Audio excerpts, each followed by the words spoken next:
자, 여러분 보게 되시고 반갑습니다. 네, 자 좋습니다. 박수 치려고 했던 분에게 32시 합격이 아름다운 것이 있길 바라고. 좀 빠지신 분들이 계시는 것 같은데 우리 오늘부터는 핵심 요약집이죠. 그래서 요약집으로 여러분들이 정리하고 그 다음에 또 기출문제집도 풉니다. 그래서 요약집으로 보는데 제가 예고드린 대로 소득세, 양도소득세부터 나간다고 그랬죠. 소득세부터. 그래서 자, 이번 순환에 그래서 소득세부터 이번 순환을 시작을 하고, 그 다음에 요약집으로 이론을 먼저 요약 정리하고, 그 다음에 또, 그 해당 부분에 대해서 기출문제집을 통해서 문제를 풀어봅니다. 그래서 기출문제집은 보면은, 난이도가 최상급의 난이도까지 그 문제까지 다 들어있어요. 그래서 여러분들이 좀 풀기 또 버거운 것도 있는데, 어떻든 제가 또 같이 저랑 같이 보면서 어떻게 문제 출제됐는지 또 문제를 통해서 여러분들이 핵심을 더 파악하기 바라고요. 자, 그러면 오늘 519페이지, 자, 2장 기타 소득세입니다. 제3편 국세에서 1장은 종합부동산세고, 그 다음에 2장은 기타 소득세인데, 소득세 있죠? 여기 총소를 여기부터 한번 보도록 하겠습니다. 519페이지 보면 소득세 총소리인데, 우리 시험에서 중요한 양도소득세를 공부하기 위해서 먼저 소득세 총소를 공부하고, 지난 순환에 배우지 않았던 부동산 임대업과 관련한 사업소득 이런 것도 또 처음으로 공부합니다. 519페이지 보시니까 소득세 총소리인데 이건 편하게 여러분들이 보시면 돼요. 먼저 1번의 소득세 특징인데 이것도 뭐 편하게 한번 보시면 됩니다. 국세고 또 직접세고 그 다음에 또 인세입니다. 그래서 국세, 종합부동산세, 양도세는 인세죠. 납세무자의 인적사항을 고려해서 세금을 계산합니다. 그래서 합산과세한다는 특징이 있습니다. 소득세는 자연인 개인의 소득에 부과하는데 법인이 소득 발생하면 법인세고요. 소득세는 자연인 개인의 소득에 부과하는데 1월 1일부터 12월 31일까지 소득을 전부 다 합산해서 과세하기 때문에 학자들이 인세 이렇게 얘기하고요. 주소지 과세 원칙 그랬는데 여러분요, 소득세는 집값 가운데 분류하고 납세지를 어디로 하냐면 주소지를 원칙으로 합니다. 그죠? 지방세는 그 지자체로 돈이 가야 되니까 물건 소재지를 납세지로 하고, 그 다음에 또 국세는 주소지를 원칙으로 합니다. 그 다음에 신고납세제도요. 소득세는 우리 같은 납세무자가 세금 계산해서 신고납부하는 그런 세금이고요. 자, 형광펜을 줄 긋려고 딱 준비하고 있는데 줄 긋을 것도 없어요. 이런 거 그냥 읽어보시는 거고. 그 다음에 소득세 과세 방식은 세 가지가 있습니다. 분류 과세 방식, 분리 과세 방식, 종합 과세 방식이 있다는 것을 우리가 기본소 과정을 통해서 공부했었는데, 우리 종합과세가 기본적인 모습이죠. 그래서 소득 종류에 관계없이 1월 1일부터 12월 31일까지 소득을 전부 다 이자 소득, 배당 소득 이런 것들을 전부 다 합산해서 과세하는데, 여러분 보세요. 우리 소득세법에 소득이 열거가 되어 있는데, 소득세법의 소득은 열거가 되어 있는데 8가지가 있다고 그랬습니다. 소득세법의 소득이. 자, 그랬을 때 어떤 것들이 열거되어 있냐면, 여러분, 종합소득이요. 종합소득. 종합소득에 대한 소득세를 우리가 종합소득세 이러는데 6가지가 있고, 직장을 다니다가 퇴직하면서 발생하는 퇴직소득, 또 그 다음에 부동산 등을 양도해서 발생하는 양도소득, 이렇게 해가지고 8가지 소득이 열거가 되어 있습니다. 종합소득이 6가지가 있다고 했는데, 이자소득이요. 이자소득.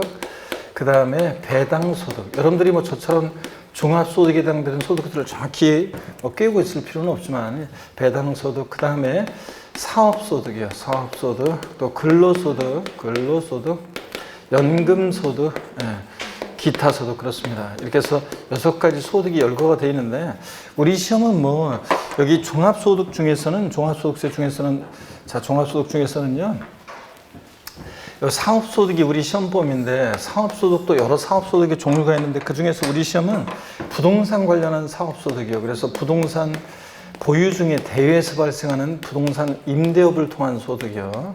요걸 이제 우리가 처음으로 오늘 이제 공부할 거고요.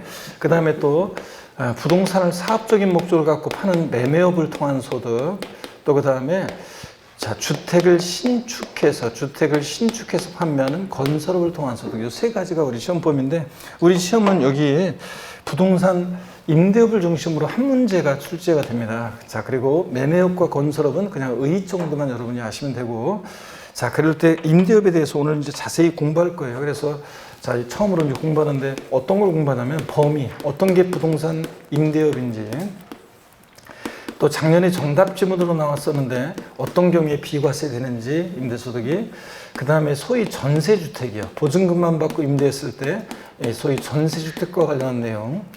또 이따가 이제 보겠지만 우리 부동산 임대업이요. 주택 임대소득이 연간 임대소득이 2천만 원 이하다. 그러면 2천만 원 이하일 때는 분리과세라는 것을 방식을 채택할 수가 있는데, 분리과세 할 수 있는데 요 관련한 얘기들, 이런 것들을 중심으로 우리 부동산 임대업이 한 문제 출제되고요. 자, 그다음에 이제 우리 시험에서 중요한 것은 뭐 당연히 양도소득입니다. 그래서 이 양도소득에서 시험 문제는 대여섯 문제가 출제되는 거고요. 자, 그래서 오늘 양도세를 우리가 이제 공부하기 전에 부동산 관련 사업소득을 먼저 공부하고 소득세 총설적인 얘기를 보고 있습니다. 그럴 때 종합과세 방식, 종합과세 방식이라는 것은 자, 이자, 배당, 사업, 근로임금, 기타 소득들, 요 종합소득에 해당되는 소득들을 전부 다 합산해서 과세하는 방식이에요. 그래서 한번 볼까, 여러분들? 소득세 과세 방식이 있는데, 소득세 과세 방식 세 가지가 있습니다. 세분화하면 세 가지인데, 먼저요, 종합과세 방식이라는 것은, 종합과세 방식은 어떤 거냐 그러면 종합소득에 해당되는 소득들을요, 종합소득에 해당되는 소득들을 소득 종류에 관계없이, 소득 종류에 관계없이요, 관계없이 1년을 단위로요, 1년을 단위로 1월 1일부터 12월 31일까지 1년을 단위로 해서 전부 다 이거 합산해서 과세하는 방식이요. 이게 이제 종합과세 방식입니다. 합산해서 과세한다는 거예요. 이게 종합과세 방식인데, 자, 여기 보면 이자소득, 배당소득, 뭐 사업, 근로임금, 기타 소득, 종합소득에 해당되는 소득들을 전부 다 합산해서 과세합니다. 여러분이 만약에 직장 다니면서 근로소득 발생해요, 부동산 임대업에서 사업소득 발생해요, 그럼 이런 소득들을 전부 다 합산해서 과세하는 방식, 이게 종합과세 방식이고, 그 다음에 분리과세 방식이라는 게 있어요. 분리과세 방식. 이건 어떤 거냐면 종합소득에 해당되는 소득들 중에서요, 자, 예를 들어서 일정 금액 이하의 금융소득 같은 거, 여러분이 은행에다가 예금해 놨어요. 한 1억을. 뭐 그러면 거기서 이자가 소득이 발생하죠. 예를 들어서 뭐 60만 원 발생했다. 그러면 그 일정 금액 이하의 금융소득은 소득을 은행에서 지급하면서, 이자 소득을 지급하면서 애초에 세금을 떼고 줘요. 자, 원천징수하고. 그러면 여러분이 받은 그 이자 소득, 뭐 예를 들어서 뭐 59만 원이다. 그러면 그 소득은 여러분의 다른 소득과 합산한다, 안 한다 하지 않고 그대로 종결되는 과세 방식입니다. 일용직 근로자의 근로소득, 속칭 건설 현장에 자, 일 근로자로 나가서 일했어요. 그리고서 일당을 받을 때 소득을 지급하는 곳에서 애초에 세금을 떼고 줍니다. 그럼 제가 받은 그 일용직 근로자의 일당은 다른 소득과 합산한다, 안 한다 하지 않고 종결됩니다. 2천만 원 이하의 주택임대소득도요, 이따가 나오지만 종합과세 방식, 다른 소득이 합산해서 과세하는 이 종합과세 방식과, 또 그 다음에 따로 2천만 원 이하의 주택임대소득은 14% 소득세 세율로 해서 세금 계산해서 세무서에 내면 그 2천만 원 이하의 나의 주택임대소득은 나의 다른 소득과 합산하지 않고 종결되는 과세 방식, 이런 것을 분리과세 방식이라고 합니다. 그래서 2천만 원 이하의 주택임대소득 같은 것이 여기에 해당됩니다. 주택임대소득이요. 이런 것들이 여기에 해당되고요. 주택임대소득. 그 다음에 또 봅니다, 여러분. 분류과세 방식. 이게 중요한 건데, 분류과세 방식. 이것은 어떤 거냐면, 자, 다른 소득과 합산하지 않습니다. 따로. 자, 보세요. 다른 소득과 합산하지 않고, 다른 소득과 합산하지 않고, 자, 별도로 구분해서 과세합니다. 자, 구분해서 과세하는데, 요 소득만 따로 구분해서 과세하는데, 어떤 게 분류과세 방식을 채택하고 있냐면, 퇴직소득과 우리 시험에서 중요한 양도소득 있죠? 우리 시험에서 중요한 양도소득이 채택하고 있는 과세 방식입니다. 그 양도소득이요. 자, 그래서 우리 시험에서 제일 중요한 양도소득이에요. 여러분이 부동산을 팔았어요. 그럼 양도소득세 계산할 때 여러분의 다른 소득과 합산하지 않고, 양도소득은 다른 소득과 합산하지 않고 별도로 어떻게 하냐면, 양도소득은 다른 소득과 합산하지 않고, 자, 구분해서 과세합니다. 그래서 요 양도소득이요. 그래서 시험에서 이미 나왔던 것이 양도소득에 대한 과세표준은 종합소득, 퇴직소득에 대한 과세표준에 합산하여 계산한다. X입니다. 따로 어떻게 한다? 구분하여 과세합니다. 따로. 양도소득만 따로. 당연하죠. 여러분들이 부동산 팔았을 때 양도소득만 따로 구분해서 계산하지 여러분의 근로소득이나 사업소득 등과 합산해서 계산하지 않습니다. 자, 이래서 분류과세 방식 요거만 잘 여러분들이 알아두시면 되고요. 그 다음에 소득세는 개인 단위 과세합니다. 그래서 부부도 따로따로 개인 단위로 과세하고 인적공제제도 그래가지고 한번 읽어보시면 되고요. 배우자 공제, 자녀 공제 같은 거 있어요. 종합소득세가 계산할 때는. 누진 과세 그래서 우리가 6에서 45%까지 요 과세 표준 크기에 따른 요 세율을 6에서 45%까지 요 8단계, 8단계로 초과 누진세율이 정되는데 이걸 이제 기본 세율이라고 해요. 종합소득세. 그래서 6%부터 45%까지 초과 누진세율이 정되고요. 그 다음에 2번 보면 소득세 납세무자예요. 자, 우리 소득세 납세무자는 개인인데 이 개인을 거주자와 비거주로 나눠서 납세 의무의 범위, 납세지 등을 달리하고 있는데요. 그럴 때 우리가 거주자 그러면 항상 가수 싸이를 떠올리라고 그랬죠. 우리나라 국내 주소가 있다 거주합니다. 주소 없더라도 183일 이상 거소둔 개인을 우리가 뭐라고 하냐면 우리가 거주자라고 합니다. 그럴 때 거주자다 그러면 국내 소득뿐만 아니라 뭐도요? 국외 소득도 다 납세무가 있습니다. 그래서 가수 싸이나 BTS 멤버들이 우리나라 국내에서 소득 발생합니다. 또 해외에서 소득이 발생합니다. 그럼 국내, 국외 소득 전부 다 소득세, 자, 국세청에, 우리나라 국세청에 납세무가 있죠. 그래서 과세 범위에 제한이 없다 그래서 학자들이 무제한 납세무가 있다 이렇게 얘기하고 비거주자, 거주자가 아닌 자죠. 그러니까 국내에 주소가 없거나 183일 이상 거소 두지 않는 개인을 비거주자라고 합니다. 팝 가수 마돈나 떠올리라고 그랬죠. 그래서 마돈나가 우리나라 국내에서 소득이 발생합니다. 그러면 소득세 납세무가 있습니다. 근데 마돈나가 해외에서 벌어들이는 소득이요. 일본이나 미국에서 벌어들이는 소득. 우리하고 뭔 관계가 있어요? 그래서 비거주자는 국내 원천 소득만 납세무가 있다. 그래서 과세 범위가 우리나라 국내로 제한되니까 제한 납세무가 있다. 이렇게 학자들이 얘기합니다. 자, 이렇게 해서 거주자, 비거주자에 따라서 납세무 범위를 주의하시면 되고요. 그 다음에 520페이지 보면 과세기간과 납세지인데 이 과세기간 있죠? 예, 이런 것도 그냥 편하게 읽어보면 됩니다. 소득세 같은 세금은 소득이 발생할 때마다 소득세를 신고하라. 그러면 1년 내내 직장 다니는 분들은 근로소득, 매일 근로소득이 발생하죠? 그러면 1년 내내 소득세 신고하다 판나니까 자, 과세 기간, 일정한 기간을 단위로 과세하는데 소득세는 1월 1일부터 12월 31일까지를 과세기간으로 해요. 납세무자가 이 과세기간을 임의로 정할 수 없습니다. 나는 소득세 과세기간을 뭐 4월 1일부터 3월 31일까지로 할 거다. 안 돼요. 1월 1일부터 12월 31일까지를 과세기간으로 하고 딱 정해져 있습니다. 중간에 사업을 개시하거나 폐업하는 경우에도 동일합니다. 근데 예외가 있어요. 거주자가 사망했다 그러면 1월 1일부터 사망한 날까지를 과세기간으로 하고 거주자가 해외로 출국해서 비거주자가 될 때는 1월 1일부터 출국한 날까지를 과세기간으로 하는 예외도 있기는 있습니다. 이렇게.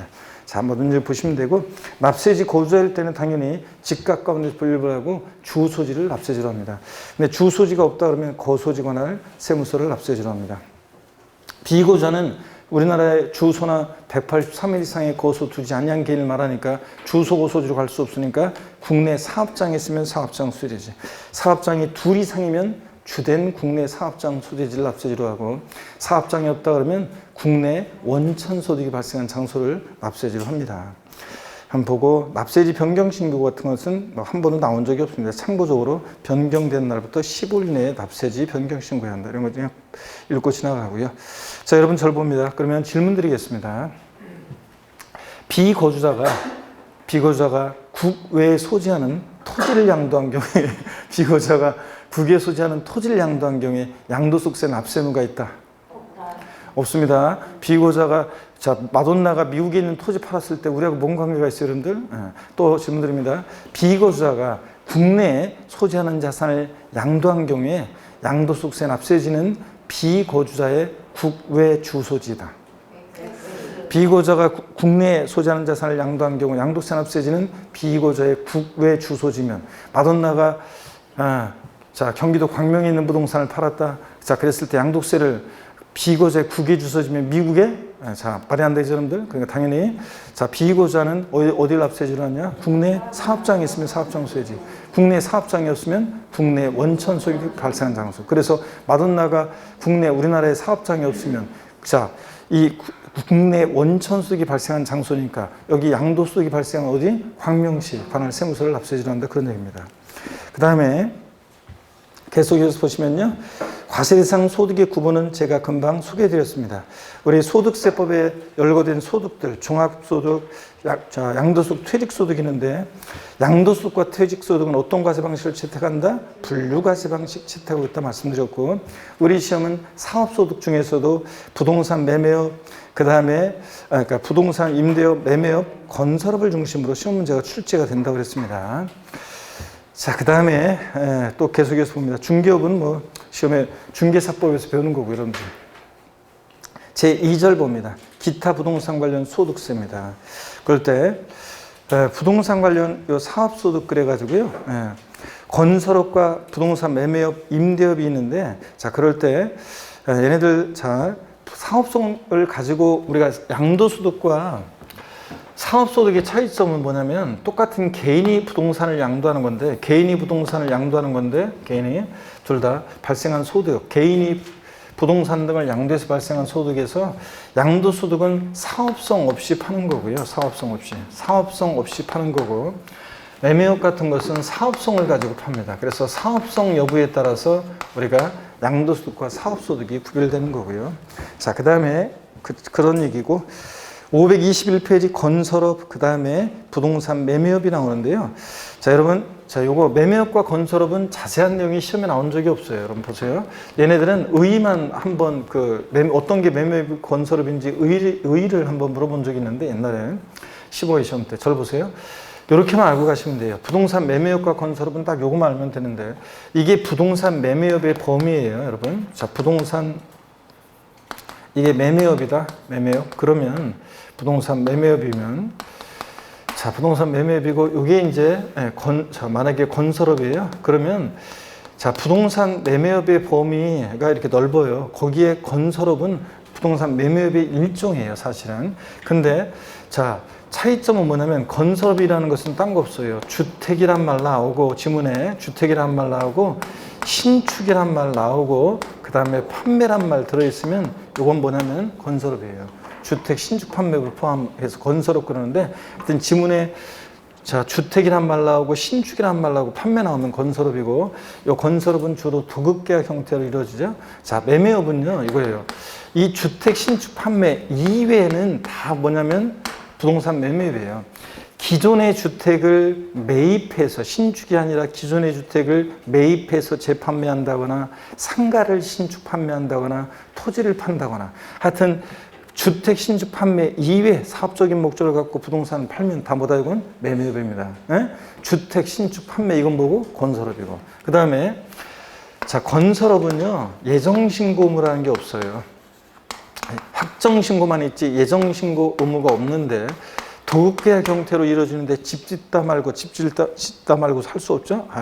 이게 마스크 가드라고 그래서 이게 제가 평상시에는 94 쓰고 다니는데 요 강의 요거 딱 올라올 때만 강의할 때만 제가 요거 저 일회용 쓰고 잖아요. 근데 마스크 가드라고 그래서 이거 좀 이렇게 고정하는 게 있는데 그게 딱 고정이 되다 보니까 얼굴 근육이 자유자재로 움직여야지 발음이 되는데 얼굴 근육이 잘 안 움직이니까 진짜 발음이 잘 안 돼요. 이게 발음이 잘 어떤 발음은 어떨 땐 발음이 잘 안 되는데 지금도 그렇네요. 약간 불편해서 그런가. 예정신고 의무요. 예정신고 의무가 없어요. 근데 부동산 매매업은 예정신고무라는 게 있어요. 그래서 예정신고무라는 게 한번 들어보세요. 매매일이 속하는 달의 말일로부터 2개월 내 매매 차익을 예정신고해야 되는데 어디서 많이 봤네요. 양도소득세 예정신고 납부기한 양도일이 속하는 달의 말일부터 몇 개월? 2개월. 자, 요 부동산 매매업의 예정신고문은 매매일이 속하는 달의 말일부터 몇 개월? 2개월 내.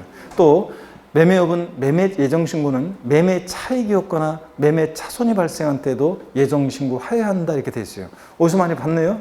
양도소득세 예정신고 양도 차익이었거나 양도 차손인 때도 예정신고하여야 한다고 그랬잖아요. 그거 비슷하죠? 그래서 얘도 매매 차익이었거나 매매 차손이 발생한 때도 신고해야 한다. 그래서 차이점 요거만 딱 알면 돼요. 건설업은 주택 신축 판매 들어있으면 이게 건설업이고 그 외에는 다 매매업이고 또 자, 부동산 매매업은 예정신고무라는 게 있는데, 근데 건설업은 예정신고무가 있다 없다? 없습니다. 집 짓다 말고 할 수 없잖아요. 자, 요 정도만 딱 알면 돼요.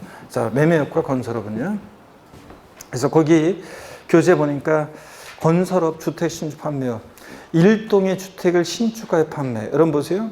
주택이란 말 들어있죠. 주택의 동그라미, 신축이란 말 들어있죠. 판매란 말 들어있죠. 그러니까 뭐예요? 건설업입니다. 그 다음에 동그라미 2번, 건설업자에게 도급을 주어서 주택을 신축하여 판매. 주택이란 말 들어있죠. 신축이란 말 들어있죠. 판매 들어있으니까 뭐라고요? 건설업입니다. 종전부터 소유하던 자기 토지 위에 주택을 신축하여 주택과 함께 토지를 판매하는 경우. 주택, 신축, 판매란 말 들어있죠? 그러니까 뭐예요? 자, 건설업입니다, 여러분. 이렇게. 그래서 나머지는 다 매매업이에요. 그리고 겸용주택이라는 건데, 요거는 그냥 취지만 알고 갈게요, 여러분들. 중요한 거 아니고요. 한 번도 시험에 나온 적 없고. 저를 보세요.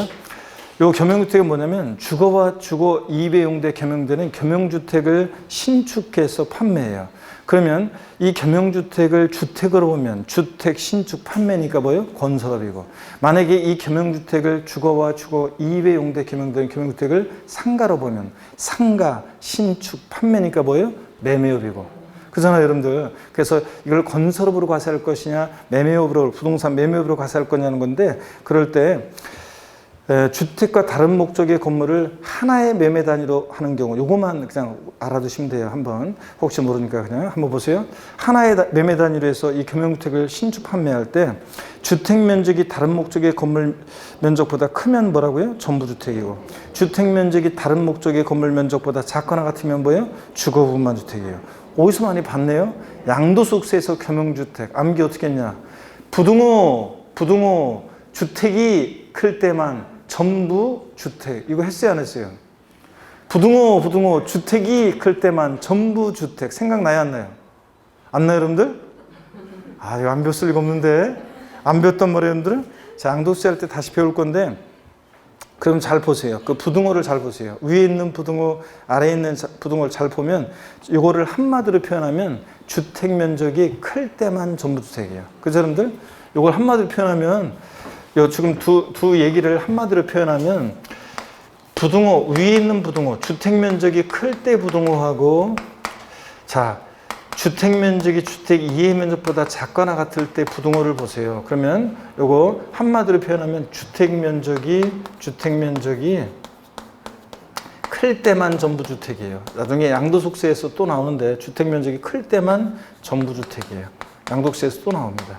자, 그래서 하나의 단위로 이것을 겸용주택을 매매할 때, 신축 판매할 때 건설업으로 과세할 거냐 매매업으로 과세할 거냐 판단할 때, 그럴 때 자, 우리 부동산 우리가 업에서 여기 사업소득에서 겸용주택은 이렇게 외웁니다. 위에 있는 부등호, 주택면적이 클 때 부등호, 작거나 같을 때 부등호를 머릿속에 떠올리면서 어떻게 외우냐? 구원번 외치면 돼요. 부등호 주택이 클 때만 전부 주택. 주택 면적이 크면 전부 주택입니다. 창피하면 이건 손은 안 해도 되고 그냥 리듬만 다 같이 시작. 부등호 주택이 클 때만 전부 주택. 크면 전부 주택이고, 그러면 주택으로 보니까 주택 신축 판매니까 뭐예요? 건설업으로. 자, 주택 면적이 주택 이행보다 작거나 같아. 그러면 주거부만 주택이니까 그때는 자, 주택 면적은 주택 신축 판매니까 건설업으로, 상가 면적은 상가 신축 판매니까 뭐로? 매매업으로. 부동산 매매업으로 과세한다, 그런 얘기입니다. 이해되십니까, 여러분? 네.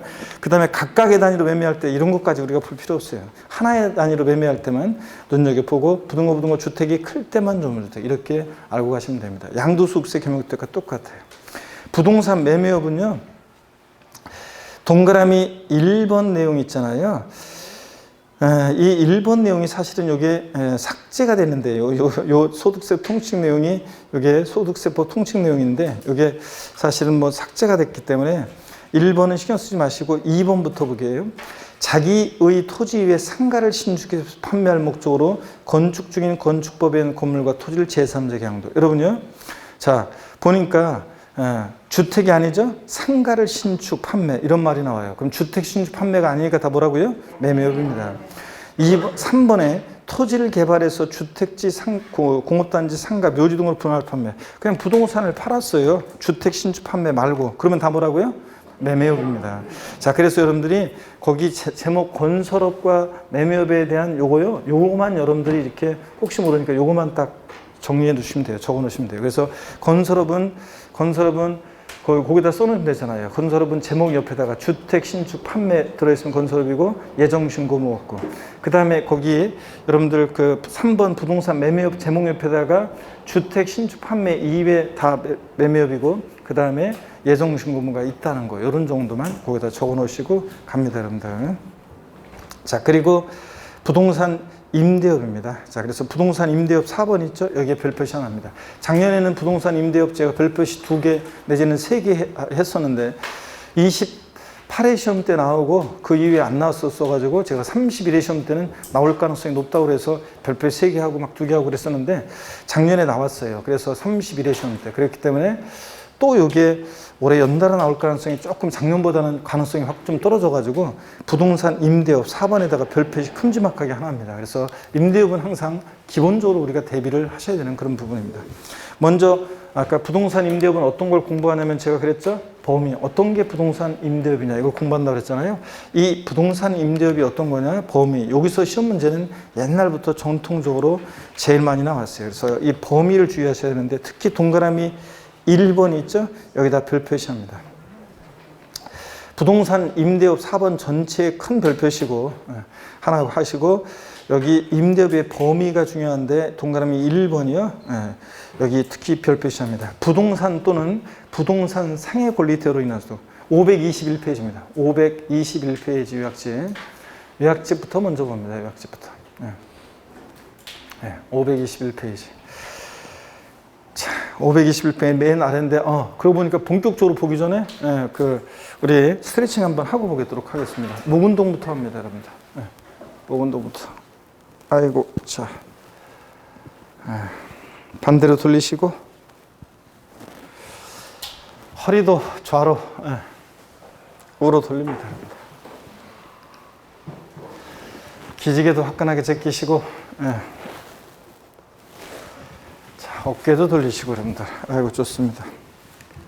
자, 그래서 늦게 오신 분은 521페이지 펴놓으시고 맨 아래입니다.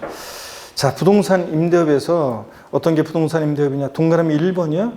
부동산 또는 부동산 상해 권리 대여로 발생한 소득을 부동산 임대업, 사업소득을 하는데요. 포인트는 사업소득이냐 기타 소득이냐 이걸 바꿔요. 그래서 이 부동산에다가 여러분이요 뭐라고 해놓냐면 부동산에다가 돼지꼬리 땡냐에서 뭐라고 써놓냐면 여러분이 자 보세요. 거기다 돼지꼬리 땡냐에서 뭐라고 써놓냐. 부동산에다가 돼지꼬리 땡냐에서 미등기 포함이에요. 그래서 미등기 부동산 대여소득도 뭐냐면 사업소득입니다. 그래서 미등기 부동산 대여소득은 기타 소득이다 이렇게 바꿉니다. 자, 그래서 시험 문제는 미등기 부동산 대여소득은 기타 소득세 대상이다. 기타 소득이다 이렇게 바꾸는 게 아니고 사업소득입니다. 부동산 매매업 사업소득이라고 그랬죠? 임대업 사업소득이라고 그랬죠? 임대업은. 그래서 사업소득인데 기타 소득이라고 바꿔요. 또 부동산 상해 권리 대여로 발생한 소득. 부동산 위에 상해 권리 대여로 발생한 소득도 부동산 대여, 임대 소득뿐만 임대하고 똑같이 부동산 임대업, 사업소득으로 과세합니다. 그럴 때 거기 참고라고 되어 있는 게 참고가 아니에요. 지역권이나 지상권 대여소득, 사업소득 되어 있는데 제가 부동산 또는 부동산 상해 권리 대여를 좀 더 자세히 설명을 한번 드려볼게요. 그러면 여기 보세요. 이걸 좀 더 제가 설명을 드리면 부동산 또는 보세요. 미등기 부동산 포함해서 부동산 임대업이라는 게 어떤 거냐? 부동산 미등기 부동산 포함해서 부동산 또는 부동산 상해 권리요. 부동산 위에 상의 권리 대여로 인한 소득, 권리 대여로 인한 소득. 이게 이제 부동산 임대업으로서 사업소득입니다. 부동산 임대업 사업소득인데, 근데 이 부동산 상해 권리 이게 어떤 거냐? 요거를 이제 시험에서 또 여러 번 물어봤습니다. 옛날부터. 부동산 상해 권리에서 여기 보시면 전세권이라든가 전세권, 그 다음에 부동산 임차권. 자, 전세권이나 부동산 임차권 대여소득, 사업소득입니다. 근데 여러분요, 지역권하고 지상권 있잖아요. 지역권과 지상권. 요거 대여소득은 지역권과 지상권은 잘 보셔야 돼요. 요거는 공익사업과 관련한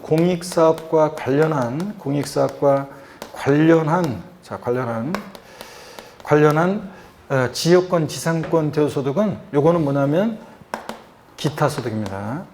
기타 소득이고 공익사업과 무관한 지역권 지상권 대여소득 요게 사업소득이에요. 그래서 여기 이제 작년 시험 지문에도 나왔는데 28회 시험 끝나고 요 내용이 개정이 되는데 제가 요거 시험에 무조건 나올 거라고 했는데 무조건 나오긴 작년에 나왔는데 정답 지문은 아니었어요. 그래서 어떻든 간에 정답 지문은 아니었지만 이거 중요합니다. 그래서 자 한번 보세요. 특히 이거 지역권이라든가 지상권 대여소득 공익사업과 관련한 지역권 지상권 대여소득은 요거 뭐라고요? 공익사업과 관련한 것은 기타 소득이고 공익사업과 무관한 것이 지상권, 지역권 대여소득이 사업소득입니다. 전세권이라든가 부동산 임차권 대여소득은 사업소득이고요. 임대업, 사업소득입니다. 그래서 포인트는 기타 소득이냐 사업소득이냐 이걸 뒤바꿔요, 여러분들. 그래서 부동산 또는 부동산 상해권리 대여로 인한 소득 사업소득인데 여기 부동산에 미등기 부동산 포함입니다. 그래서 미등기 부동산 대여소득은 기타 소득이다 이러면 틀려요. 사업소득입니다. 역시 임대업. 자, 그래서 요거 이렇게 좀 더 자세하게 제가 알려드리는 대로 정리를 해 두셔야 되고요. 그래서 참고 보니까 그 지역권 지상권 대여소득은 사업소득인데 단 공익사업 목적, 그 공익사업과 관련한 지역권 지상권 대여소득은 뭐다? 기타 소득이고. 자, 요 부동산 상해 권리의 전세권이나 임차권, 부동산 임차권 대여소득도 포함이라는 거야. 자, 좀 더 자세히 정리해 놓고요. 그 다음에 522페이지로 갑니다. 또 부동산 임대업에는요. 공장재단이나 광업재단 대여로 발생한 소득도 사업소득입니다. 부동산 임대업이고 광업권자, 조강권자, 덕대가 채굴에 관한 권리 대여함으로 발생한 소득도 임대업, 사업소득인데 덕대라는 게 뭐냐면 여러분 보세요. 우리가 부동산 임차인이 그것을 전대하거나 전전세하잖아요.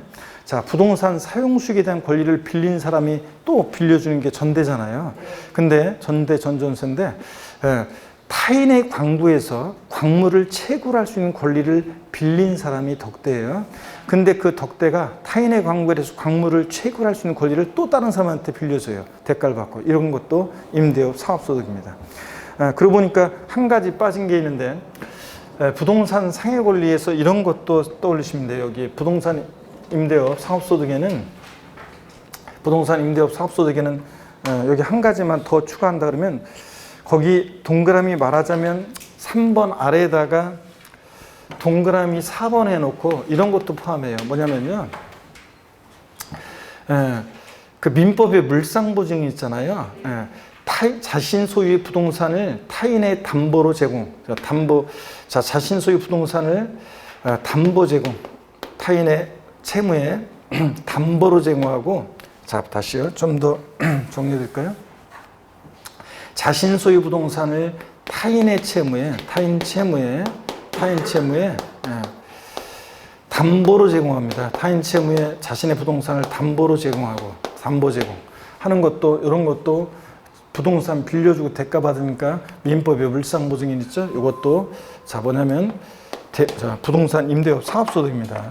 그 다음에 하나 더 추가한다 그러면 건물의 옥상이나 건물의 옥상이나 측면 등을 건물의 옥상 측면 등을 대여합니다. 대여하면서 발생한 소득도 이것도 부동산 임대업 사업소득입니다. 여러분 우리 전광판이라든가 전광판이나 기지국 같은 거 대여하고 기지국으로 건물의 옥상이나 측면 등을 대여하잖아요. 자, 그런 것도 이것도 임대업 사업소득입니다. 이런 정도 추가하시고 양가로 2번 보겠습니다. 비과세 사업소득이요. 어떤 경우에 부동산 임대소득을 비과세하느냐? 자, 논밭의 임대소득인데 좀 더 자세히 들어보세요. 자신의 논밭을 타인에게 작물 생산에 사용하게 하고 사용대가 받으면 이거 비과세입니다. 예전에는 이게 농업소득세 대상이어가지고 이중과세를 피하기 위해서 이제 그런 건데 지금은 농업소득세라는 게 없어졌어도 그래도 여전히 자신의 논밭을 타인에게 작물 생산에 사용하게 하고 사용대가 받으면 뭐다? 비과세입니다. 근데 다만 잘 들어보세요. 또 이런 거 한 번 들어도 돼요. 적지 않으셔도 또 이런 거예요. 자신의 논밭을 타인에게 작물 생산에 사용하게 하고 사용대가 받아야지 비과세지 자신의 논밭을 타인에게 대여했는데 주차장 부지로 사용하게 한다거나 모델하우스용 부지로 사용하게 한다거나 그럴 때 어떻게 한다? 과세입니다, 여러분. 이런 것도 주의하고. 그 다음에 동그라미 2번입니다. 그래서 작년에는 정답 지문이 옳은 거 골라라 해서 1번 자신의 논밭을 타인의 작물 생산에 사용하게 하고 상대가 받는 경우 비과세한다. 이게 옳은 지문이었고 그게 정답 지문이었는데 2번 이제 원래 중요한 거예요. 2번부터. 일개 소유하는 자의 주택임대수 비과세합니다. 밑줄 쭉. 다 1번, 2번 다 밑줄이에요. 이 주택 딱 하나 갖고 있는 사람이 만약에 임대했다. 그래서 임대 소득이 발생한다. 비과세입니다. 주택 딱 하나 갖고 있는 사람은. 근데 과세기간 종료일 현재 또는 양도일 현재 기준시가 9억 초과는 고가주택 임대수. 자, 우리가 부동산 임대배수 고가주택은요. 자, 보세요. 과세기간 종료일이요. 그러니까 개시일이 아니에요. 개시일로 바꿔서 옛날에 시험에 나온 적이 있는데 1월 1일부터 12월 31일까지를 과세기간으로 할 때 과세기간 종료일 12월 31일 종료일 또는 양도일 현재로 쭉 밑줄입니다. 또 하나하나 끊어서요. 기준시가요. 실거래가액이 아니라 기준시가로 얼마? 9억 원을 초과하는 주택을 우리가 고가주택이라고 하고 부동산 임대배에서는 이때 고가주택이라든가 임대소득 및 또 국외 소지하는 주택의 임대소득은 1주택이라도 주택수 관계없이 무조건 과세합니다. 자, 고가주택이라든가 국외 소지하는 주택은 1주택 임대수도 뭐한다? 과세입니다. 원래 일개 소유하는 자 주택 임대수는 뭔데? 비과세인데. 네, 밑줄이에요. 그때 일개 소유하는 자의 주택 임대수를 비과세할 때 주택 수를 계산할 때 다 이런 것도 시험에 나왔던 것들입니다. 다들 지금 다. 다가구 주택은 한 개 주택으로 보되 밑줄이에요. 자, 여러 가구가 거주하고 있어도 다가구 주택은 자, 만약에 5가구가 거주하고 있는 다가구 주택인데 하나의 단위로 해서 보유하고 있습니다. 자, 한 개 딱 그 다가구 주택 딱 하나만 보유하고 있다. 그럴 때는 그 월세 받거나 그럴 때 그 임대 소득을 뭐 한다? 비과세합니다. 다가구 주택 한 개 주택으로 보기 때문에. 근데 다만 구분 등기된 경우는 당연히 각각을 일개 주택으로 계산하고요. 2번 밑줄입니다. 공동소유주택은 지분이 가장 큰 자의 수를 계산하되 밑줄이요. 지분이 가장 큰 자가 2인 이상일 때 각각의 수를 계산합니다. 자, 그래서 공동소유주택 지분이 가장 큰 자의 수를 계산하되 이게 포인트입니다, 여러분들. 재채기 하실 때는 마스크를 쓰고 재채기를 해야 돼. 복구하면 안 되고. 자, 여기 한번 보겠습니다. 쓰고 하시고. 자, 그 다음에 여기 한번 보시면 요건 어떤 거냐면 예를 들어서 갑과 을이 공동 소유하는 주택이 있는데 공동 소유 주택이 있어요. 이렇게 할까요? 갑과 을이 공동 소유하는 주택이 있습니다. 자, A라는 주택은 갑과 을이 공동 소유 주택이에요. 공동 소유하는 주택인데 자, 그럴 때 갑 지분이 60%, 을 지분이 40%인 공동 소유 주택이 있어요. 자, 그러면 이거 누구의 주택으로 계산한다는 얘기 지금? 예? 누구의 주택으로? 을도 넣은 것 같은데? 자, 갑의 주택으로 계산하는 게 원칙입니다. 그래서 자, 금방 봤잖아요. 공동 소유주택은 어떻게 한다고요? 지분이 가장 큰 자의 수를 계산하는 게 원칙입니다. 그래서 만약에 을이 A 주택 말고 또 B라는 주택도 을이 소유하는데 공동 소유주택과 다른 B주택을 보여다가 이 B주택을 임대했을 때 몇 주택 임대를 본다는 거예요? 을은 지금 몇 주택 임대예요? 그렇지, 1주택 임대지. 예, 1주택 임대로 봅니다. 그러니까 1주택 임대니까 B주택 임대했을 때 임대소득은 뭐 한다? 비과세 받을 수 있다는 얘기입니다, 여러분들. 그죠? 왜냐면 지분이 가장 큰 자의 수를 계산하니까. 근데 시험에서는 어떻게 나왔었냐? 예전에 갑집은 60%, 을집은 40%인 공동소유주택의 경우 공동소유자 각각의 소유를 계산한다. X입니다. 원칙은 뭐라고요? 지분이 가장 큰 자의 소유를 계산해요. 다만 지분이 가장 큰 자가 2인 이상일 때 어떻게 한다고요? 각각의 소유를 계산하고요. 자, 그런 얘기고. 다만 이거는 이제 단서는 그냥 읽어보는 거예요. 지분이 가장 큰 자가 2인 이상인 경우로서 그들이 합의해서 그들 중 1인을 당해 임대주택의 임대 수입의 귀속자로 정하면 그의 소유를 계산한다. 이건 참고적으로 보시고요. 하여튼 원칙, 공동소유주택은 지분이 가장 큰 자의 소유를 계산한다. 이걸 잘 기억하고요. 그 다음에 그 박스 안에 있는 내용이 보세요. 이게 이제 재작년에 신설된 규정인데 다음 기업과 니은 중 하나에 해당하면 소수 지분자도 주택수에 가산 밑줄이요. 그래서 기업번 해당 주택에 발생하는 임대소득이 연간 얼마요? 600만 원 이상이거나 밑줄이요. 기준시가 9억 초과하는 주택, 즉 고가주택일 때는 지분율이 몇 프로? 30%를 초과하는 공유지분을 소유한다 그러면 소수지분자도 주택수에 가산합니다. 그럼 무슨 얘기냐면 여기 보세요. 만약에 이 공동소유주택이 만약에 임대소득이 연간 600만 원 자, 이상의 임대소득이다. 소득이다. 자, 그러면은 이 소수지분자 의뢰주택으로도 계산해요. 또 만약에 이게 기준시가 9억 초과하는 또는 이게 기준시가 9억 초과하는 고가주택이다. 자, 고가주택이다. 자, 그러면 고가주택이요. 그러면 자, 이 소수지분자도 주택수에 가산한다. 그래서 의뢰주택으로 계산해요. 그러면 이때는 몇 주택이 되는 거예요? 2주택 임대가 됩니다. 이해되십니까, 여러분? 이런 거예요. 자, 그래서 연간 임대소득이 600만 원 이상이거나 또는 고가주택일 때 지분율이 30%를 초과하면 그때는 소수지분자도 주택수에 어떻게 한다? 가산한다. 이런 것도 재작년에 신설된 규정이라 알아주시고. 박스 안에 동그라미 2번은 편하게 읽어보시면 돼요. 이건 줄 안 거셔도 되고.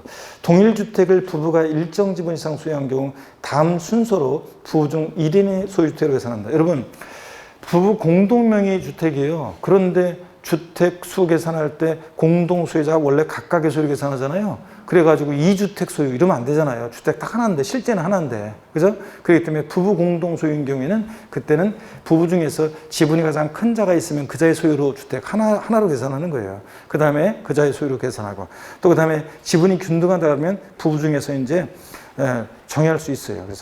그래서 거기 보니까 부부 중 지분이 가장 더 큰 자 또는 두 번째 니은번 부부의 지분이 동일한 경우에는 부부 사이의 합의에 따라서 소유주택에 가산하기로 한 자, 둘 중에 한 사람 정해가지고 그의 주택으로 주택수 계산할 수 있어요. 부부 공동소유인데 2주택 이러면 안 되잖아요. 주택 하나인데. 자, 그러니까 이런 거 이렇게 한번 부부의 경우는 이해하시면 되고. 그 다음에 3번 봅니다.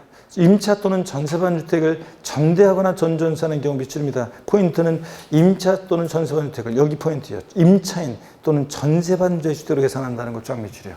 그래서 임대인의 주택으로 계산한다 바꾸겠죠. 바꾸면 아니고 전대하거나 전전세한 주택은 누구의 주택으로 계산한다? 임차인. 전세반 주택으로 계산하고요. 4번도 밑줄입니다. 본인과 배우자가 각각 주택을 소유할 때는 이를 합산한다. 여러분 무슨 얘기냐면 부부는 있잖아요. 부부는 소득세 계산은 따로따로 해요. 개인 단위가 사니까 맞벌이 부부도 소득세 계산 따로따로 하잖아요. 그래서 종합소득세 계산할 때 부부는 소득세 계산 따로따로 해요. 다만 주택 수를 계산할 때는 어떻게 하냐? 합산합니다. 그래서 남편 명의 주택 하나, 부인 명의 주택 하나 있으면 그 중에 하나를 임대했을 때 몇 주택 임대가 돼? 2주택 임대가. 아시겠습니까, 여러분? 이렇게 부부는 주택 수 계산할 때는 어떻게 한다? 합산하고요. 아까 공동명의 1세대 공동명의 1주택이다. 그럴 때는 주택 수 계산할 때 부부 공동명의일 때는 어떻게 하고 둘 중에 한 사람의 주택으로 계산하고, 그런데 각각 남편과 부인이 각각 주택 하나씩을 갖고 있어. 그럴 때는 몇 주택 임대를 보는 거예요? 부부의 주택은 어떻게 한다? 합산하니까 몇 주택 임대? 2주택 임대를 보는 거고. 자, 이해되십니까, 여러분? 이것도 잘 알아두시고. 양가로 3번 사업소득금액 계산 나오는데요. 이 부동산 관련 사업소득금액 요거 계산하라고 시험에서 계산식을 여러분들이 기억했다가 계산 문제 푸는 이런 문제는 나온 적이 없고 나올 가능성도 낮아요. 그래서 여러분들이 편하게 한번 보는데 거기 부동산 관련 사업소득금액 계산, 먼저 부동산 임대 사업소득금액은 어떻게 계산하느냐? 총수익금액, 임대소득에 대한 총수익금액에서 필요경비를 빼서 구해요. 그러면 이 총수익금액은 또 어떻게 구하느냐? 임대료. 원래 임대소득은 월 임대료로 원래 계산해요. 죄송합니다. 월 임대료로 계산합니다. 근데 여기서 말하는 임대료는 월 임대료를 말하는 거예요. 간주 임대료라는 게 뭐냐면 우리가 보증금 전세금을 받고요. 보증금 전세금을 받고 우리가 소위 말해서 전세주택 있죠? 보증금 전세금만 받고 임대해요. 그러면 그 보증금 전세금을 은행에다가 넣으면 이자가 발생하겠죠? 그 이자액 상당액을 임대료로 간주한다 그런 의미입니다. 그래서 그게 간주 임대료인데, 다만 이렇게 생각하시면 돼요. 임대소득에 대한 소득세는 원래 월 임대료로 계산하는데 보증금 전세금만 받고 임대하면 월 임대료 없잖아요. 그러니까 말하자면 이자액 상당액을 말하자면 임대료로 간주해서 간주한 임대료. 그래서 월 임대료로 말하자면 환산한 임대료 이렇게 생각하시면 돼요. 그래서 하여튼 간주 임대료, 보증금 전세금을 받고 임대했을 때 그 이자액 상당액을 임대료로 간주하는 그 간주 임대료입니다. 관리비 수입, 보험 차익 이런 것들을 산입한 것이 총 수익 금액이고 여기서 필요경비를 빼서 우리가 임대 사업소득 금액을 구해요. 그래서 간주임대료라는 게 간주임대료에 관해서 자 무슨 얘기냐면 요 나와 있는 얘기가 어떤 거냐면 우리가 소위 말해서 있죠 간주임대료 전세주택은요 소득세 원칙 과세 안 하는 게 원칙이에요. 전세주택은 보증금 전세금만 받고 임대했다 원칙 간주임대료에서 안 하는 게 원칙인데 단 예외가 있어요. 거기 보세요. 몇 주택이냐면 3주택이에요. 주택을 대하고 보증금 등을 받는 경우에 밑줄입니다. 3주택. 가로 안에 주거의 용도로만 쓰이는 면적이 1호 또는 1세대당 40제곱미터 이하인 소형주택, 그러니까 40제곱미터 이하이면서 엔드 기준시가 2억 원 이하인 소형주택은 올해 말까지는 주택수에 포함하지 않는다고 되어 있습니다. 하여튼 소형주택은 제외하고 밑줄을 중요한 것은 3주택 밑줄 그리고 세 번째 줄 이상을 소유하고 엔드 해당 주택의 보증금 합계액이 얼마? 3억 원을 초과할 때 간주임대료를 총수익금액에 산입합니다. 즉 전세주택, 소위 말해서 보증금 전세금만 받고 임대한 전세주택은 몇 주택부터 과세? 3주택 이상이면서 엔드 보증금 합계액이 얼마? 3억 원을 초과할 때만 과세합니다. 딱 3억 원이면 보증금 합계액이 딱 3억 원이면 과세한다 한다? 안 해요. 초과해야 돼요. 자, 그래서 간주임대료 총수익금액에 산입합니다. 이런 경우만 전세주택은 3주택 이상이면서 보증금 합계액이 3억 원을 초과할 때만이에요.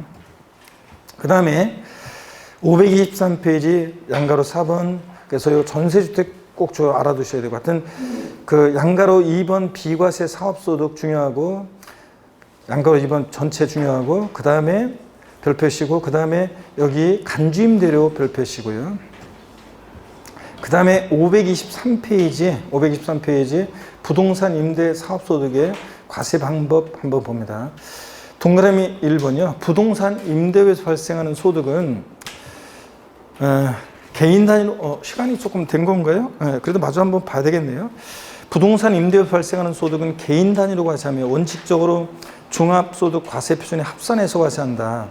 다만 여기 밑줄이요. 주택임대수 발생하는 소득이 밑줄입니다. 계속 연간 2천만 원 이하인 경우에는 분리과세 방식, 14% 소득세 세율로 분리과세하는 방식과 종합과세, 다른 소득의 이자 배당 사업 권리금 기타 소득이 전부 다 합산하는 종합과세 중 선택해서 적용할 수 있다 밑줄짝이야. 그래서 2천만 원 주택임대소득이 여러분 임대했는데 임대소득이 연간 2천만 원 초과했다? 그러면 이자 배당 사업 권리금 기타 소득 종합소득이 합산해서 과세합니다. 근데 2천만 원 이하다 주택임대소득이 그러면 14% 소득세 세율로 분리과세하는 방법과 그 다음에 종합과세하는 방식을 선택해서 적용할 수 있습니다. 그래서 소득세 세율 요거 14%를 꼭 기억해야 되는데 이따가 나와요. 자, 그 다음에 동그라미 2번 주택임대소득의 과세 방법은 다음과 같다 그래서 주택임대소득의 과세 기준. 자, 그래서 주택소득에 따라서 월세냐 또 전세 계약 형태로 임대한 주택이냐에 따라 달라지는데 이것은 제가 좀 더요 자세히 정리를 해드릴게요. 표로 정리를 해드릴게요, 여러분. 자, 시간이 좀 많이 됐긴 됐는데 이거는 제가 이쪽에 한번 정리를 해드리겠습니다. 자, 여기 봅니다. 자, 어떤 거냐? 상가 임대와 함께 이것을 제가 표를 쭉 정리해 드릴 테니까 이거를 자, 쉬는 시간에 여러분들이 설명을 잘 들으셨다가 쉬는 시간에 이걸 적어 놓습니다. 어떤 거냐면 여러분 봅니다. 우리가 소위 상가임대 있잖아요. 상가임대는 이게 한 채든 두 채든 상가는 무조건 과세합니다. 임대소득을. 자, 그 다음에 또 상가는 월세계약 형태로 임대했느냐 보증금만 받고 전세계약 형태로 임대했느냐 보증금만 받고 임대했느냐 따지지 않고 무조건 과세합니다. 상가임대는 임대소득을. 근데 주택임대소득은 자 보세요. 주택임대소득은 이게 주택임대소득은 주택수 등에 따라서 달라져요. 한번 볼게요, 여러분. 자, 주택임대는 한 채냐, 두 채냐, 또 월세계약 형태로 임대했느냐, 자, 전세계약 형태로 임대했느냐에 따라서 이것이 달라집니다, 여러분. 자, 전세계약 형태로 임대했는지. 그러면 한 채일 때 주택임대소득은 요거 비과세입니다. 아까 그런다고 그랬잖아요. 일개 딱 주택 소유하는 자 주택임대소득 뭐 한다? 비과세한다. 단 아까 배웠어요. 단. 근데 고가주택, 기준시가 9억 초과하는 고가주택과 그 다음에 국외 소재 주택은 국외소지주택은 무조건 어떻게 한다? 요거 과세한다고 했습니다. 1주택이라도 과세한다. 그랬죠 아까? 근데 전세 보증만 받고 임대했을 때는 한 채일 때는 요거요. 한 채일 때 무조건 비과세인데요. 보증만 받고 임대했을 때는. 자, 그럴 때 얘는 고가주택일 때도 포함해서, 고가주택도 포함해서 전세주택은 1주택일 때 무조건 비과세입니다. 여러분 잘 보세요. 그러면 월세주택, 계약 형태의 주택과 전세주택을 어떻게 구별하냐고요? 딴 거 없어요. 보증금, 보증금을 받고 또는 전세금을 받고 임대했다? 전세주택이에요. 근데 만약에 그런 말 없으면 소득세는 월세 계약 형태의 월임대를 받는 이것을 소득을 전제로 서술이 돼 있고 전세 보증만 받고 임대하는 주택은 예외적인 거기 때문에 그냥 보증금, 전세금이란 말이 없으면 보고 주택을 임대했을 때 이건 뭐고? 월세 계약 형태의 임대주택이고 그 다음에 보증금, 전세금을 받고 임대했다. 그러면 뭐고? 전세주택입니다. 아셨죠 여러분? 그 말이 없으면 이거고요. 월세 계약 형태고. 자 그러면 또 계속 봅니다. 한 채일 때 하여튼 월세 계약 형태의 임대주택은 비과세인데 단 고가주택과 국외소주택은 과세고요. 한 채라 할지라도. 근데 전세주택은 고가주택 포함해서 1주택일 때 비과세입니다. 또 그 다음에 두 채일 때요. 주택이 두 채인데요. 한 채는 월세 계약 형태로 임대했어요. 무조건 과세입니다. 근데 두 채일 때 전세주택은요. 비과세입니다. 그 다음에 주택 임대소득이 만약에 연간 주택 임대소득이 2천만 원 이하일 때는 분리과세와 종합과세 중 어떻게 할 수 있고요? 선택할 수 있고요. 자, 그 다음에 세 채 한번 봅니다. 세 채일 때요.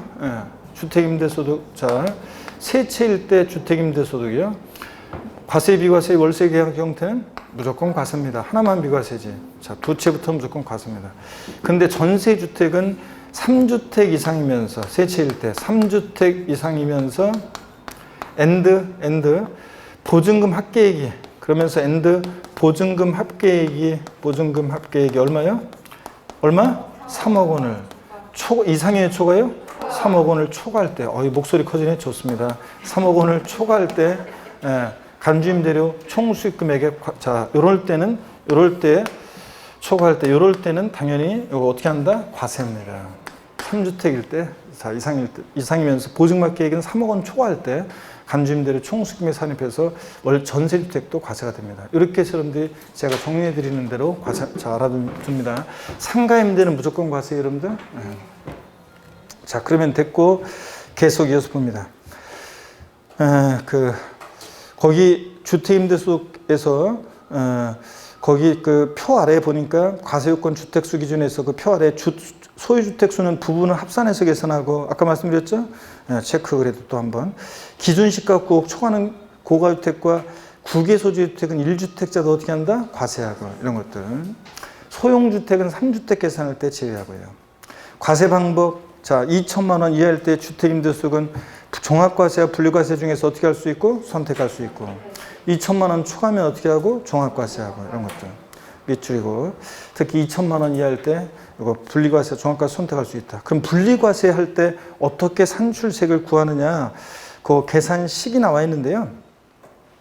여기 어떤 건지 한번 제가 살짝 소개해 드리겠습니다. 여러분 자 계산식도요. 좀 첫 시간이 좀 길어졌는데 어차피 기왕이 시작한 거 좀 끝내고 보는 게 낫겠네요. 여기 한번 보세요 여러분들. 자 어떤 얘기냐면 자 주택임대소득에 대한 분리과세 시 2천만 원 이하 주택임대소득에 대한 분리과세 시 산출세액은 어떻게 구하느냐. 산출세액은요 이렇게 구해요. 수익금액 임대소득에 대한 수익금액 있죠. 이 수익금액에다가 원래는 이렇게 돼 있어요. 1 필요경비율 자 요거 곱하고 여기서 공제되는 금액 기본적으로 공제되는 금액이 있고요 빼고요. 그 다음에 여기다가 최종적으로 여기다가 소득세 분리과세 시 세율을 곱하는데 그 분리과세 시 소득세 세율이 몇 프로냐면 이게 14%입니다. 자, 그래서 여러분들이 이 계산식을 외울 것은 못 외우더라도 이 계산식의 의미를 이해하면서 특히 분리과세 시 소득세 세율은 몇 프로다? 14%. 2천만 원 이하 주택 임대소득에 대한 분리과세 시 산출세 계산할 때 소득세 세율은 14%라는 걸 꼭 기억합니다. 자, 그럴 때 이 필요경비율이라는 게 필요경비율이 요게 이제 주택 임대사업자로 등록했느냐 미등록자느냐 다르는데 주택 임대사업자로 등록할 때 등록한 자는 경비율이 등록자 필요경비율은 요게 60%고 주택 임대사업자로 미등록자 경비율은 요게 50%고 그래요. 그 다음에 또 주택임대사업자로 여기다 경비율 그 다음에 여기다 이어 쓰는 게 낫겠네요. 자 보세요. 60%고 이 주택임대사업자로 등록한 자의 기본적인 공제금액은 400만 원을 공제하고 그 다음에 미등록자는 200만 원을 공제해요. 자 그러면 여러분 보세요. 자 어떻게 계산하는 거냐면 한번 맛보기로 보여드릴게요. 만약에 임대소득에 대한 수익금액이 2천만 원이다. 2천만 원. 그러면 여기다가 1- 필요경비율인데 경비율이 60%예요. 그러면 1- 경비율은 1은 100분의 100이니까 100%에서 경비율 60%를 빼니까 결국은 경비율을 60% 인정하니까 과세되는 비율은 몇 프로를 과세하는 거예요? 40%만 과세한다는 얘기죠. 그래서 200만 원에 40%를 과세한다는 얘기예요. 그러니까 200만 원이라네. 2천만 원에 40%예요. 2천만 원에 40%니까 248 얼마예요? 800만 원. 여기서 주택임대사업자로 등록한 자 기본 공제되는 금액이 400만 원이에요. 그러면 얼마예요? 400이요. 그럼 여기까지 지금 400만 원 나왔어요. 그럼 여기다가 소득세 세율은 몇 프로? 14%. 400만 원에 14%니까 얼마입니까? 56만 원이죠? 400만 원에 10%는 40만 원이고 46, 56만 원이에요. 이렇게 해서 산출세를 구하는 거예요. 이런 식으로. 그래서 이 식의 의미만 알아두시고 그 다음에 주택임대사업자로 등록한 자와 미등록자의 경비율과 공제된 금액이 달라지는데 이렇게 계산해요. 근데 여기 14% 소득세 세율을 꼭 여러분이 기억합니다. 자, 그래서 거기 세율은 다 몇 프로예요? 14%입니다. 그 분리과세 방법 그 계산식을 보니까 수익금액에다가 경비율, 수익금액에다가 바로 여기서는 경비율을 소득금액 60%를 곱했는데 사실은 이게 좀 식이 문제가 있어요. 이렇게 수익금액에다가 임대소득의 수익금액에다 바로 60% 곱하는 게 아니에요. 사실은. 예? 바로 수익금액에다가 60% 곱하는 게 아니라 경비율을 60%로 하니까 이게 곱해지는 과세되는 금액은 몇 프로를 곱하냐면 40%를 곱해요. 원래 법령에는 이렇게 돼 있어요. 1- 필요경비율 이렇게. 그러니까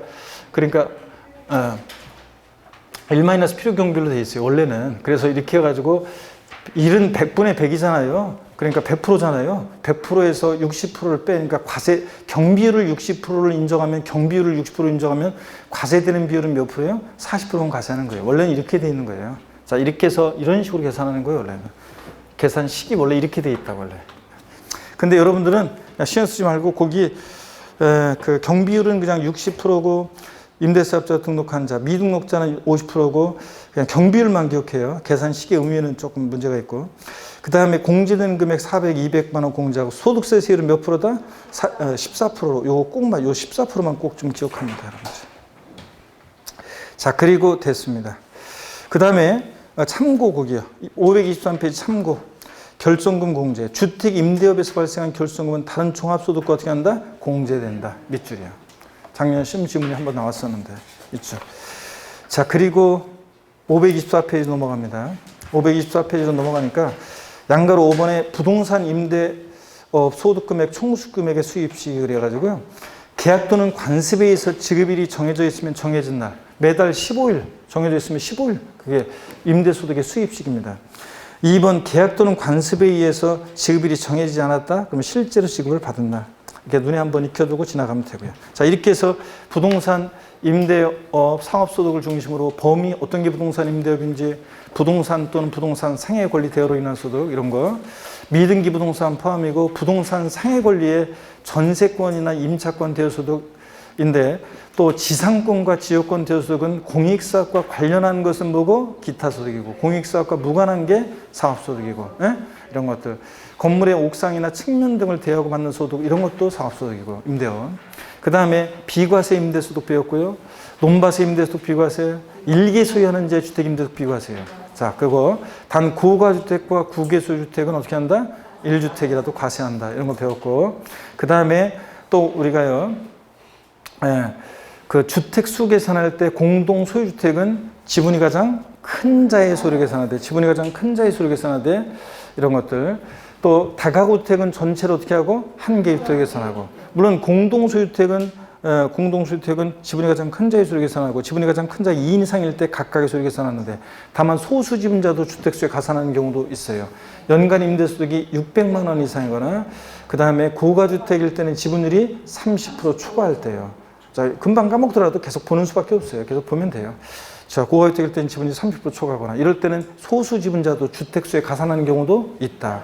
전대하거나 전전산 주택은 임대인의 주택으로 계산해요? 임차인의 주택으로 계산해요? 임차인의 주택으로 계산한다. 부부는 주택수 계산할 때 어떻게 하냐? 합산하고요. 이런 것들. 그 다음에 소위 말해서 전세주택, 간주임대로는 총수익금액에 산입하는 경우가 있는데, 원칙적으로 간주임대로 전세주택은 소득세 과세 안 하는데, 예외적으로 몇 주택? 3주택 이상이면서 보증막기액이 3억 원을 초과할 때만. 그래서 우리가 요거 배웠습니다. 또 2천만 원 이하의 주택임대소득은 분리과세하는데 할 수 있는데, 2천만 원 이하일 때 종합과세 방식과 분리과세를 어떻게 할 수 있다? 선택할 수 있다. 주택임대소득이 2천만 원 초과하면 원래 종합과세예요. 다른 소득이 합산하고요.